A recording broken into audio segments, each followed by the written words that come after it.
Pemirsa, Agustus menjadi salah satu momen spesial untuk warga negara Indonesia. Karena di mana di bulan Agustus kita merayakan Hari Kemerdekaan Republik Indonesia yang tahun ini usianya menginjak 79 tahun. Ya betul sekali Elisa dan juga pemirsa, tentu banyak masyarakat yang mengetahui di bulan Agustus itu hanya identik dengan upacara kemerdekaan di Istana Merdeka ataupun mengikuti perlombaan-perlombaan di lingkungan sosialnya ya Elisa.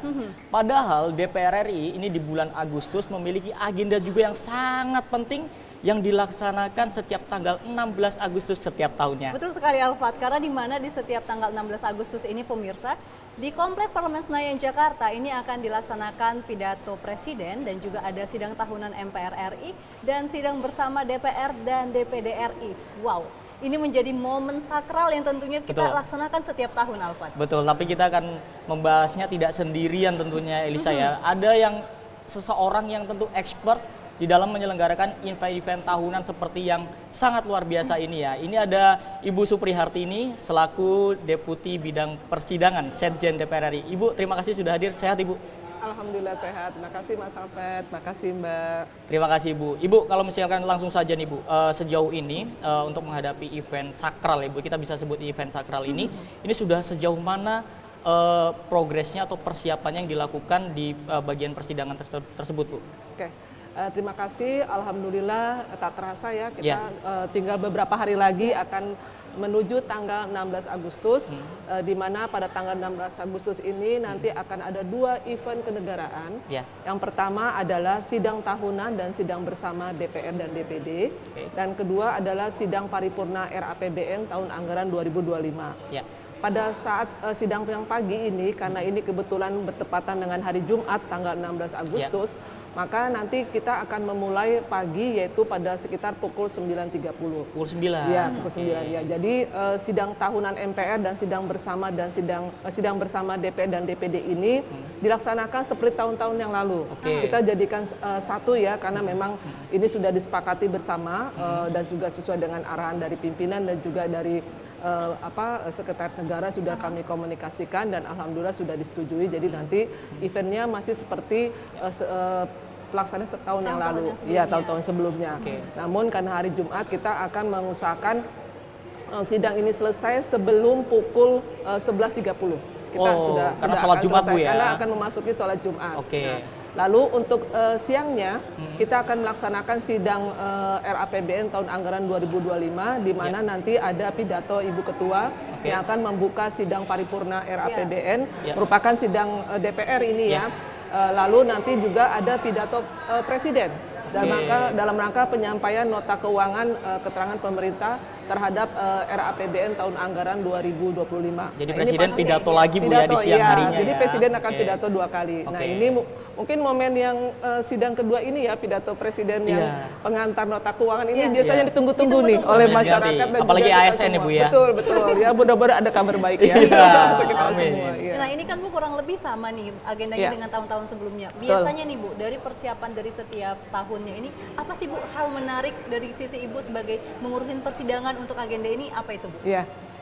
Kami di jajaran Deputi Persidangan ini hampir semua unit ya terlibat, mulai dari kami keprotokolan, kehumasan, di mana nanti keprotokolan akan mengatur semua persiapan terkait dengan tata cara pelaksanaan agenda kenegaraan ini, lalu juga kehumasan. Kita juga akan mengundang pada sidang yang pagi sekitar 500 teladan ya dari seluruh Indonesia. Nah, tapi ya kami tidak bisa memberikan kesempatan kepada para teladan untuk hadir di ruang rapat paripurna karena tempatnya yang terbatas. Nanti akan diwakilkan sekitar 80 peserta. 80 berarti yang masuk ke gedung paripurna. Ruang rapat paripurna. Betul, di balkon. Dan juga nanti sisanya akan kami tempatkan di Nusantara 4, Pustaka Loka, untuk nanti melihat bersama-sama kegiatan sidang tahunan dan sidang bersama DPR dan DPD. Itu untuk yang pagi saja. Kabarnya teladan ini sempat tidak dihadirkan di sidang 16 Agustus juga ya Bu ya? Sempat off ya? Ya, ini kan waktu itu karena COVID ya. COVID waktu itu kita harus adanya pembatasan kehadiran fisik. Jadi sudah hampir sekitar tahun 2020, 2021, 2022 itu tidak bisa hadir. Namun tahun 2023 sudah sudah bisa kita hadirkan sebanyak 500 Baik. peserta teladan. Bu, Alhamdulillah. 16 Agustus ini kan merupakan agenda tahunan dan terus berulang setiap tahunnya. Betul. Tapi kira-kira apa sih yang menjadi poin krusial dari sidang 16 Agustus pada tahun ini? Ini apa yang menjadi poin krusialnya, Bu? Sebagaimana yang mungkin Pak Sekjen sudah sampaikan Ya. dalam beberapa pertemuan dan rapat Ya. koordinasi, bahwa untuk sidang tahunan MPR, sidang bersama maupun sidang siangnya, sidang Ya. paripurna era PBN, nanti kita akan merapikan tata tempat ya. Artinya nanti di depan di mimbar itu sudah tidak ada lagi sisi kanan dan sisi kiri yang duduk di kanan kiri mimbar. Jadi nanti mimbar hanya fokus untuk pimpinan rapat, presiden dan wakil presiden. Kalau dulu tuh untuk Dulu kan menteri ya, Bu untuk ya? para menteri. Para menteri, Ya, betul. sekarang para menteri nanti akan ditempatkan di blok yang dulu tempat para Oke. korps diplomatik. Oke. Sekarang kita akan tempatkan untuk Bapak Ibu Menteri. Baik. Nanti untuk korps diplomatik kita akan tempatkan di blok E setelah Bapak Ibu anggota. Pertimbangannya apa itu Bu untuk memindahkan posisi itu? Ya, ini kan sebenarnya pola seperti ini sudah pernah dilakukan dalam tahun-tahun lalu ya. Oh, dulu sudah pernah. Ya, nah, Oke. kita akan coba mengembalikan dan juga untuk kehikmatan. jadi kita dan fokusnya ya kehikmatan dan ini suasana persidangan dan sebagainya. Jadi dan ini sudah disepakati bersama pimpinan juga sudah menyetujui dan sudah disepakati antara DPR, MPR, DPD dan juga dari Sekretariat Negara. Jadi mudah-mudahan kita nanti berharap semua kegiatan 16 Agustus baik sidang pagi maupun sidang siang ini dapat terlaksana dengan lancar dan hikmat. Benar. Baik, betul. tapi kalau misalkan melihat jabatan Ibu sebagai Deputi Bidang Persidangan, mungkin juga masyarakat juga banyak yang belum mengetahui kenapa sih harus ada Deputi Persidangan. Kira-kira di DPR RI ini, apalagi khususnya di sidang 16 Agustus tersebut, tugas dan tanggung jawab secara spesifik seperti apa, Bu? Tadi saya baru menyebutkan satu unit ya, Satu artinya unit. Biro Nah, Protokol dan protokol aja, Humas. Bu. Nah, sekarang nih Biro Pemberitaan. Wah, Ini yang di biro bawahnya Ibu penting juga ya? di bawah saya dan ini merupakan biro yang sangat penting ya, karena nanti bagaimana semua aktivitas kegiatan yang ada di gedung DPR ini dapat kita expose kepada masyarakat.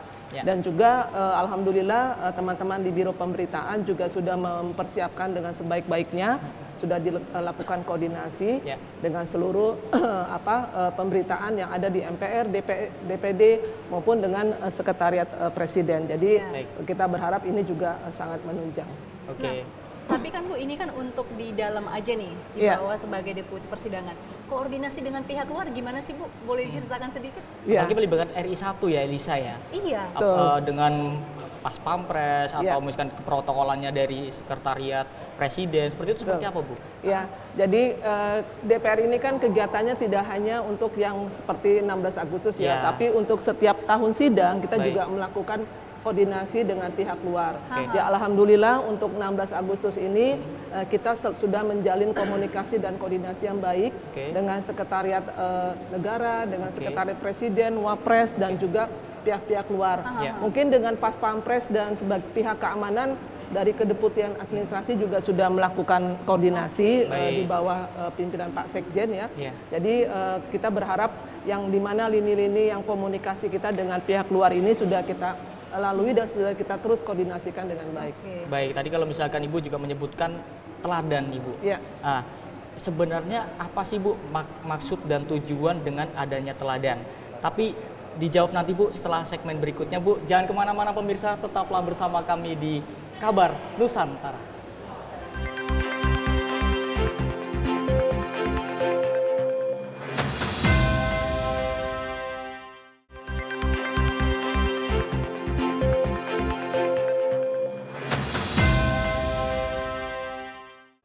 Baik pemirsa, terima kasih Anda masih bersama kami tentunya dalam program Kabar Nusantara Spesial HUT RI ke-79 dan masih bersama dengan Ibu Deputi Persidangan Sekjen DPR RI, Ibu Supri Hartini. Bu, melanjutkan yang tadi terkait dengan adanya teladan yang dihadirkan ke DPR RI pada besok tanggal 16 Agustus dari Sabang dan Merauke. Tentu ini bisa menjadi percontohan bagi masyarakat yang ada di Indonesia. Nah, maksud dan tujuannya dengan menghadirkan teladan ini apa, Ibu? Ya. Terima kasih Mas. Jadi memang dalam setiap acara kenegaraan ini sudah lama ya kita juga menghadirkan para teladan. Ini memberikan apresiasi kepada masyarakat Indonesia yang telah memberikan sumbangsi dan karya terbaiknya untuk bangsa. Dan semua sih berharap bisa ditampilkan dalam ruang rapat paripurna ya. Harapannya Bisa seperti Iya. itu. Tapi kan iya. memang karena keterbatasan dan sebagainya, jadi kita tidak bisa menampilkan mereka secara langsung, namun Ya. tetap ada perwakilan. Mudah-mudahan ini memberikan semangat kepada seluruh teladan untuk terus Betul. memberikan kontribusinya Iya, benar. positif lagi ya. Dan kepada bagi yang belum masyarakat mendapatkan Indonesia. penilaian sebagai teladan, tentunya Betul. dapat terus ya Bu ya, mencoba mencoba, di bidangnya iya. masing-masing, Betul, terutama betul. untuk bisa mendapatkan predikat teladan. Itu Betul. dari kementerian-kementerian kan Bu ya? Iya betul, dari kementerian. kementerian-kementerian itu Dan juga instansi. Betul. Kita nanti juga sudah melakukan koordinasi dengan beberapa kementerian yang memang mereka akan memberikan siapa-siapa yang bisa hadir dalam acara kenegaraan 16 Agustus ini. Oke, jadi yang memulai koordinasinya adalah Sekjen DPR RI Betul. kepada seluruh kementerian Betul. untuk memilih teladan-teladan tersebut. Betul. Nanti mereka yang akan menyampaikan kepada kami peserta-peserta yang akan dihadirkan dalam Oke. acara 16 Agustus ini. Yang Baik. boleh masuk ikut hadir ke dalam balkon ada berapa orang tadi Ibu? Sekitar 80. Tapi nggak usah khawatir juga buat nanti pemirsa dan juga mungkin yang termasuk bagian dari teladan, walaupun Iya. nanti ada di Selasar Nusantara, Ya. tapi akan diliput juga oleh TV Parlemen. Iya, Betul. pasti. Mungkin bisa. ada kesempatan untuk diwawancarai juga nanti kan ya Bu? Ya, Iya. harus ya. Teladan-teladan. Tetap teladan benar. itu. Nah Ibu, ini saya mau nanya nih, mungkin masyarakat berpikir bahwa 16 Agustus di Kompleks Senayan Jakarta ini bisa berjalan hikmat lancar, tapi nggak tahu nih ternyata di belakangnya itu gimana riuhnya gitu, sibuknya Betul. gitu ya Bu. Mungkin bisa diceritakan Bu, apa sedikit hal yang greget gitu tiap tahunnya yang ini lagi nih, tapi Iya. selalu jadi poin utama yang tetap diperhatikan di persidangan. Ya, jadi memang 16 Agustus ini merupakan acara tahunan ya yang sudah kita ikuti dan kita harus lakukan. Namun kita tetap berkomitmen ini jangan dianggap seperti biasa. Tapi ini adalah kita semuanya tetap harus berkomitmen untuk bagaimana acara 16 Agustus ini, baik sidang pagi maupun sidang siang ini dapat semuanya berjalan dengan lancar. Oke. Komitmen kami inilah yang memang akan menjadi satu modal dasar bagi kami untuk terus mempersiapkan diri dengan sebaik-baiknya dan juga melakukan koordinasi dengan pihak-pihak lain Baik. dan supaya acara ini dapat berjalan dengan lancar. Pasti gregetnya adalah Mbak. Greget. Biasanya kita kadang-kadang suka ya deg-degan juga Deg-degan. ya menghadapi pas 16 ya, aduh mudah-mudahan tidak apa-apa lancar-lancar Jadi ya. terbayang Bu ya, pastilah. apalagi Hamin seminggu mau tidur, duh sukses nggak ya, Iya, sukses nggak iya, ya? Itu biasanya kalau belum terlaksana itu suka masih gimana kepikiran. gitu Kayak ya. pengennya cepet-cepet, terus Betul. keburu kelar, udahlah, Betul, keburu lewat betul. seperti Berarti itu Bu bisa ya. disebut bidang persidangan ini IO-nya gitu ya Bu ya? Iya, salah satunya seperti itu. Walaupun tetap semuanya dibawa ke Sekretariat Jenderal DPR, semuanya terlibat aktif dalam mendukung suksesnya acara 16 Agustus ini. Pernah ada nggak sih Bu kendala apa gitu dalam persiapan ini semuanya? Ya, kalau kendala-kendala pasti ada selalu lah, Bu. ada ya. Cuma bagaimana kita mencoba meminimalisir kendala-kendala itu Oke. dengan terus melakukan koordinasi, kerjasama, komunikasi. Nah, itu yang penting bagi kita adalah komunikasi karena modal utama kita ya bagaimana kita mempersiapkan tidak hanya dari Sekretariat Jenderal DPR tapi ada MPR, DPD, pihak luar yang tadi Mbak Betul. Mas sampaikan. Nah, itu yang modal kita adalah bagaimana kita mengkomunikasikan semua yang persiapan ini dengan supaya kita lancar acaranya 16 Agustus. Hal tersebut kan menjadi lagi sebagai langkah preventif ya Bu ya. Tapi di saat pas sudah ada terjadi kendala, itu bagaimana sih Bu cara mengatasinya selain apalagi ini melibatkan pihak luar seperti itu bagaimana sih Bu untuk event ini kan event kenegaraan tentu berbeda dengan event-event yang tidak terbentur dengan adanya aturan-aturan birokrasi seperti itu kan mungkin menjadi tantangan tersendiri Bu. Iya. Gimana Bu cara Di mengatasinya? hari H gitu Bu, kok tiba-tiba. Kalau jadi gini, semua kegiatan ini kan pasti kita melaporkan kepada pimpinan. Oke. Nah, semuanya adalah kita laksanakan bagaimana arahan-arahan dari pimpinan. Oke. Kita kemudian breakdown semua Oke. arahan-arahan itu menjadi satu kegiatan-kegiatan yang untuk kita persiapkan. Kalaupun ada kendala-kendala yang nanti teknis pada saat hari H dan sebagainya itu kadang-kadang suka Iya, ada ya iya, kecil-kecil iya, dikit ya. Iya. Tapi sekali lagi ya kita adalah melakukan pendekatan, Oke. komunikasi, pendekatan dan juga fleksibilitas. Artinya tidak fleksibilitas itu tidak di open se-open-opennya ya, tapi Iya. mungkin tetap ada hal-hal yang bisa kita komunikasikan dan kita koordinasikan dengan seluruh pihak yang terlibat dalam kegiatan ini. Arahan pimpinan adalah kunci nih pemirsa. Iya, karena kita semuanya kita komunikasikan dengan kita laporkan Iya. kepada Iya. pimpinan, persiapan dan sebagainya. Biar satu komando. Biar satu, iya, Iya. nanti Arahan itu kemudian kita komunikasikan juga dengan semua unit yang terlibat. Nah itu kan untuk yang di internal kita Bu, di Kesekjenan. Nah kalau misalnya dengan koordinasi dengan pihak luar, apalagi terkait dengan persidangan, ada nggak sih Bu permintaan luar tapi bersinggungan dengan ketentuan kita gitu? Pernah ada, artinya tidak secara langsung ya, artinya, tapi kita coba menjelaskan bahwa aturannya seperti ini. Contohnya apa itu Bu? Apa ya? Saya lupa kalau yang terlalu ini. Tapi artinya semua yang biasanya kalau ada usulan-usulan baru, kita coba lihat tata aturan peraturannya. Kemudian kalau itu memang masih bisa untuk kita akomodir, kita akan coba akomodir. Ya. Kan kadang ada misalkan menteri harus misalkan posisi framing kameranya seperti ini, nanti menyampaikan ke Ibu Deputi Persidangan atau seperti apa, itu pernah masuk ke Ibu nggak? Ya sih, kalau terkait dengan tata tempat dan sebagainya, biasanya kita koordinasikan juga dengan pihak Sekretariat Presiden, Sekretariat Negara dan sebagainya. Kemlu, termasuk juga Kemlu kita koordinasikan karena kita mengundang korps diplomatik negara-negara sahabat ya. Jadi itu juga artinya memang yang tadi Mas dan Mbak sampaikan sekali lagi adalah bagaimana kita melakukan koordinasi dengan semua pihak yang terlibat seperti ini. Ini ada dari negara sahabat juga ya Bu? Iya, Nanti duta berarti besar. siapa aja yang akan hadir? Para duta besar. Duta besar, dan kalau dari dalam negeri siapa saja Ibu? Kalau untuk yang sidang pagi, sidang tahunan dan sidang bersama DP dan DPD, selain dihadiri oleh undangan dari Presiden, kemudian mantan-mantan Presiden, Menteri dan sebagainya, pejabat-pejabat terkait lainnya juga akan dihadiri oleh duta besar negara-negara sahabat yang ada di Jakarta. Nah ini kami juga komunikasikan dengan Kementerian Luar Negeri. Karena ini menyangkut tata tempat, nanti pengaturannya dan sebagainya. Iya. Baik Bu, kalau misalkan ini kan supaya acara berjalan sukses nih, kira-kira yang membantu Deputi Persidangan itu ada siapa aja nih Bu yang turut mensukseskan dari gelaran dari sidang 16 Agustus besok ini atau yang setiap tahunnya dilaksanakan? Iya. Ini sekali lagi saya sampaikan, ini adalah Sekretaris Jenderal secara keseluruhan. Sekretariat Jenderal DPR RI secara utuh. Betul, di bawah pimpinan Pak Sekjen, kami dari Deputi Persidangan, Deputi Administrasi, Kepala Badan Keahlian untuk menyiapkan pidato-pidato. Badan Keahlian ya terlibat juga terlibat ya. juga tim Badan Keahlian untuk pidato-pidato semuanya dengan teman-teman. Lalu juga dari Inspektorat Utama, bagaimana nanti pola pertanggungjawaban sebuah kegiatan ini harus ada akuntabilitasnya ya, dapat memandu pertanggungjawaban ya, dapat dipertanggungjawabkan secara akuntabilitas. Ini juga penting ya, bahwa semua kegiatan-kegiatan kita ini juga harus dipertanggungjawabkan secara akuntabilitas. Itu yang menjadi kita juga komunikasikan dengan inspektorat. Jadi semua unit di Sekretariat Jenderal ini terlibat. Intinya seperti itu. Tidak terlepas juga tentu bagian bagaimana keamanannya juga. Mengingat RI 1 akan hadir langsung di komplek parlemen ini ya Bu. Tadi kita baru saja rapat koordinasi dengan keamanan yang dipimpin oleh Pak Sekjen, dihadiri juga oleh unsur-unsur dari luar ya, Pas Pampres, dari kepolisian, dari TNI. Jadi semuanya sudah dilakukan oleh Sekretaris Jenderal di bawah pimpinan dari Boleh Pak Sekjen. di-spill dikit nggak Bu? Ibu kan baru selesai rapat nih. Kira-kira sudah berapa persen sih Bu sejauh ini menjelang dari 16 Agustus persiapannya?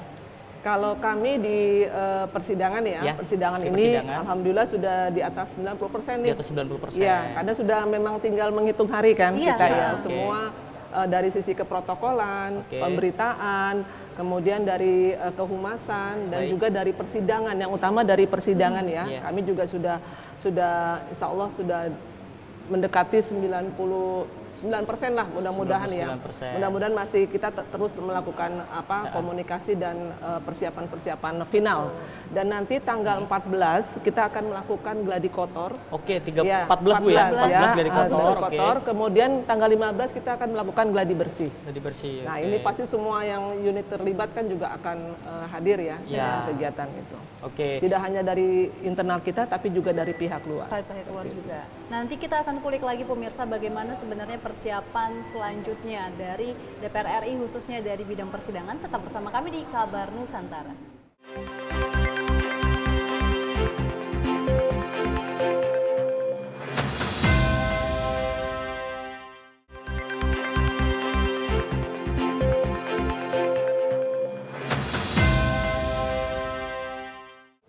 Masih masih bersama kami pemirsa di Kabar Nusantara spesial edisi menyambut HUT RI ke-79. Kita masih membahas ini dengan Ibu Suprihartini di sini. Kita masih mengulik bagaimana sebenarnya persiapan dari Biro Deputi Bidang Persidangan terkait dengan persiapan 16 Agustus nanti. Nah, Ibu, yang menjadi fokus nih dari Deputi Bidang Persidangan untuk nanti di sidang 16 Agustus bagaimana, Ibu? Sebagaimana tadi sudah saya sampaikan ya, memang Deputi Persidangan ini kan core-nya nih, ya, karena core-nya. menyangkut Namanya hampir juga unit, sidang, Bu, ya? betul, hampir semua unit yang ada di Deputi Persidangan ini terlibat. Jadi saya memfokuskan pertama dari aspek keprotokolan. Bagaimana mudah-mudahan semua undangan ini sudah dapat terdistribusi dengan baik, sudah diterima oleh yang kita undang ya, pihak-pihak yang kita undang. Yang kedua nanti jalannya persidangan itu. Kita juga berharap jalannya persidangan dari aspek skenario, pidato Ibu Ketua dan semuanya ya ini sudah dapat kita persiapkan dengan baik. Dan yang ketiga mungkin nanti dilihat juga dari konfirmasi kehadiran tamu undangan maupun kita juga akan mengingatkan kembali Bapak Ibu anggota untuk bisa hadir biasanya berapa menit sebelumnya ya, 30 menit sebelumnya, dan juga nanti kami juga akan berkoordinasi dengan sekretariat fraksi untuk mengingatkan undangan harap dibawa, memakai PIN dan sebagainya, hal-hal teknis sih yang memang ini harus kita terus ingatkan kepada Bapak Ibu anggota untuk terkait dengan pelaksanaan, karena memang biasanya di rapat-rapat kan tidak perlu pakai undangan ya. Cuman kalau kali ini karena absensi nanti juga menggunakan barcode yang ada di undangan, jadi nanti itu yang kita harapkan untuk kelancaran pelaksanaan Baik, sidang. Bu, kalau misalkan ngomongin terkait dengan tahun ini, tahun 2024, ini kan Presiden juga sudah memberikan arahan terkait dengan ada agenda di Jakarta dan juga ada agenda di IKN. Nah, apakah dengan Presiden dengan adanya dua agenda tersebut itu mempengaruhi di sidang 16 Agustus besok nih, misalkan dengan adanya RAPBN-nya jadi maju atau seperti apa? Jadi setelah dari sini Pak Presiden akan bertolak langsung ke IKN. Ada perubahan nggak, Bu, terkait dengan waktunya, percepatan waktu atau seperti apa? Jadi kami sendiri di Sekretariat Jenderal DPR sudah menyusun awal ya untuk kegiatannya. Jadi ya alhamdulillah dari kami sudah koordinasikan dengan Seknek dan dari pihak Sekretariat Negara yang menyesuaikan untuk keberangkatan, karena memang ada rencana untuk pelaksanaan upacara 17 Agustus akan dilaksanakan di IKN dan di Jakarta. Dan yang kebetulan juga dari DPR juga sudah diundang, yaitu pertama pimpinan DPR untuk diundang mengikuti upacara di IKN. Jadi dari DPR ada yang 17 Agustus di sana, Bu, ya? Ya, pimpinan DPR, ketua-ketua komisi dan juga ketua-ketua fraksi. Jadi otomatis juga kita harus persiapkan nih keberangkatannya ya, pengawalannya juga dan sebagainya. Sana, Bu, ya, persiapannya. Kita masih terus komunikasikan dan koordinasikan. Nah, Ibu, saya penasaran nih, ada berapa undangan yang sudah dipersiapkan untuk menghadiri sidang 16 Agustus nanti, Ibu? Ya, undangan ya kurang lebih sekitar 1.200-an ya, kurang lebih ya. Ramai ini, komplek parlemen ramai akan rame ya. Nanti juga ada Bapak Ibu anggota DPR kan 575, ditambah juga anggota dari DPD. Nah itu kita berharap semua yang diundang ini bisa hadir sehingga pelaksanaan sidang ini dapat berjalan dengan lancar. Baik, Bu, kalau misalkan DPR ini kan juga sebagai kantor, maksudnya juga ini di tanggal 16 Agustus akan ada tamu dan juga sebegitu banyaknya undangan, Bu, ya. Itu kira-kira yang tidak berkepentingan pada hari itu akan seperti apa, Bu? Apa sudah ada kebijakan? Spill dikit gitu. Ya, alhamdulillah ya sudah ada kebijakan dari Pak Sekjen bahwa untuk teman-teman yang mungkin tidak terlibat langsung karena ini memang hari Jumat juga. Setelah itu kan setelah pelaksanaan sidang ada sholat Jumat, suasana. Kapasitas masjid kita juga ini akhirnya Pak Sekjen memberikan arah kebijakan untuk teman-teman yang tidak terlibat langsung ini kita dapat melaksanakan kegiatan kedinasan dari rumah. Tapi kayaknya kalau biro pemberitaan terlibat langsung semua harus standby ya. Apalagi ada agenda-agenda seperti itu, Bu, ya. Betul. Semuanya harus on. Bahkan sampai menginap kadang untuk mengantisipasi. Pokoknya kalau biro pemberitaan pasti support ya. Pasti support. Karena masyarakat kalau mau menyaksikan menyaksikan sidang 16 Agustus bagaimana, itu pasti ngambilnya dari Biro Pemberitaan. Betul, ya. Kemarin juga sudah kita lakukan koordinasi juga dengan teman-teman dari pemberitaan MPR, DPD, dan juga dari Setpres dan juga Setwapres. Nah, Bu Deputi, kalau misalkan melihat kondisi sejauh ini persiapannya dan juga agenda-agenda acaranya, Ibu Supriharti ini kira-kira melihatnya agenda ini atau sidang ini akan seperti apa sih Bu? Semenarik apa sih ini Bu? Ya, ini merupakan satu event ya, event kenegaraan yang memang ditunggu-tunggu nih oleh masyarakat ya, karena event ini kami berharap juga menjadi satu event yang memberikan pembelajaran juga bagi masyarakat bahwa kegiatan-kegiatan kenegaraan ini dapat kita laksanakan dengan sebaik-baiknya. Karena memang bukan hanya terkait itu saja, nanti akan ada momen-momen menarik seperti Pak Jokowi juga nanti akan memakai baju adat daerah mana. Betul. Ibu Ketua DPR juga dong. Iya. Ibu Ketua DPR juga menggunakan baju adat juga. Kita juga perlu kita tebak-tebak Ibu pakai baju apa ya. Pasti yang dari masyarakat yang dari provinsi masing-masing menanti-nanti nih. Betul, Pak Presiden pakai apa? Terpilih. Kadang kalau misalkan Pak Jokowi baru masuk aja udah langsung netizen tuh udah searching tuh baju adat apa nih ya, baju adat cocok lagi di situ biasanya banyak tuh. Tentunya kita bangga kalau misalnya Pak Presiden atau juga Ibu Ketua DPR RI merepresentasikan budaya dari provinsi kita. Nah, ini mungkin terakhir Ibu, harapan dari Ibu selaku Deputi Bidang Persidangan bagaimana ini Bu untuk jalannya 16 Agustus nanti? Ya. Saya dari sebagai Deputi Persidangan pertama memberikan ucapan terima kasih ya kepada semua pihak ya yang sudah kita lakukan persiapan ini dengan sebaik-baiknya. Mudah-mudahan komitmen dan semangat kita tetap terus ya kita jaga sampai nanti terlaksananya kegiatan 16 Agustus ini. Dan juga kita semua berdoa semoga event 16 Agustus ini sekali lagi dapat terlaksana dengan baik dan lancar. Amin. Dan sedikit lagi Bu, bagaimana Ibu bisa mengajak masyarakat untuk turut menyaksikan agenda sidang pada tahun ini dan juga memaknai kemerdekaan Indonesia pada tahun ini? Ya, betul. Jadi saya berharap ya masyarakat Indonesia dalam rangka memperingati Hari Kemerdekaan Republik Indonesia yang ke-79, kita bangun semangat dan juga bangun kerjasama dan kebersamaan selalu ya, kegotong royongan untuk terus memajukan Indonesia menuju Indonesia emas yang kita harapkan 2045 dapat terwujud ya, mudah-mudahan ya. Amin. Baik, terima kasih Ibu Suprihartini selaku Deputi Bidang Persidangan Sekjen DPR RI. Dan pemirsa, itu tadi diskusi yang sangat menarik dengan Ibu Deputi Persidangan karena sesuatu event yang besar harus dikerjakan dengan orang-orang yang hebat juga. Seperti Ibu Suprihartini yang sudah bertahun-tahun tentunya berkecimpung di dunia persidangan di DPR RI yang sukses ya melaksanakan sidang-sidang 16 Agustus dan juga sidang-sidang lainnya, dan tentu agenda-agenda komisi dan juga AKD juga berjalan lancar juga berkat Ibu Deputi Persidangan. Dan tadi Ibu Deputi Persidangan juga menyampaikan pentingnya arahan pimpinan. Jika terjadi kendala apapun, sesuatu apapun, perlu adanya arahan pimpinan atau meminta arahan ya supaya satu komando tadi ya Lisa ya.